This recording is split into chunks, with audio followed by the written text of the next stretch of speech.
சத்யாவில் சுதந்திர தின super offer. அனைத்து வீட்டு உபயோக பொருட்களும் மாபெரும் தள்ளுபடி விலையில் வாங்கிடுங்கள். மா சுப்பிரமணியனை தோற்கடித்த சைதாப்பேட்டை தொகுதி வாக்காளர்களுக்கு நல்ல சாவு வராது என்று RS பாரதி பேசியிருந்ததாக தற்போது புகாரில் தெரிவிக்கப்பட்டிருக்கிறது.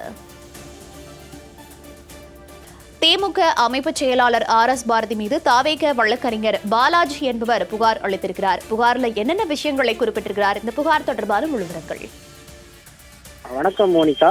தற்பொழுது சென்னை காவல் ஆணையர் அலுவலகத்தில் திமுக முன்னாள் அமைச்சருமான RS பாரதி மீது தமிழக வெற்றிக் கழகம் நிர்வாகியுமான வழக்கறிஞர் புகார் மனு அளித்துள்ளார். இந்த புகாரானது கடந்த 13ஆம் தேதி பலசரவாக்கம் ஜானிநகர் பகுதியைச் சேர்ந்த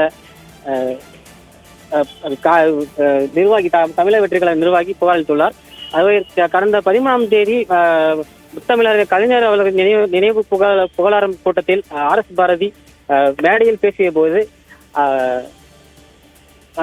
தொகுதி மக்கள் சைதாப்பேட்டை தொகுதி மக்கள்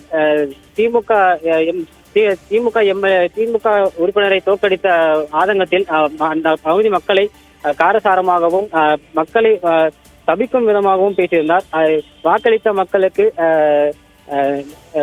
குறிப்பிட்டு சொல்ல போனால் வாக்களித்த மக்களுக்கு நல்ல சாவே வராது என்றும் மேலும் திமுக ஆட்சியில்தான் ஏசி பேருந்து நிலையம் அமைக்கப்பட்டது.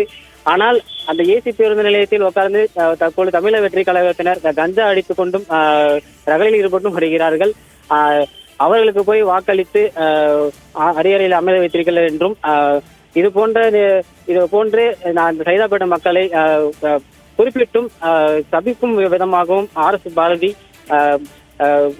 அந்த திட்டி பேசியிருந்தால் இதனிடையே தான் இந்த விளைவாக தான் இன்று தமிழக வெற்றிக் கழக நிர்வாகியுமான வழக்கறிஞர் பாலாஜி என்பவர் சட்டப்படி RS பாரதி மீது நடவடிக்கை எடுக்க வேண்டும், மேலும் சட்டப்படி விசாரணை மேற்கொண்டு அவர் பேசியது உண்மை என்றும் அது சம்பந்தமான வீடியோ காட்சிகளும் ஆடியோவும் நான் ஆணையரகத்தில் கொடுத்திருக்கிறேன் என்றும் அதன்படி விசாரணை மேற்கொண்டு அவர் மீது தக்க நடவடிக்கை எடுக்க வேண்டும் என்றும் சென்னை காவல் ஆணையர் அலுவலகத்தில் நேரில் சந்தித்து புகார் மனு அளித்துள்ளார்.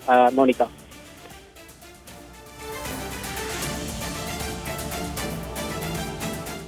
தகவல்களுக்கு நன்றி முருகவேல்.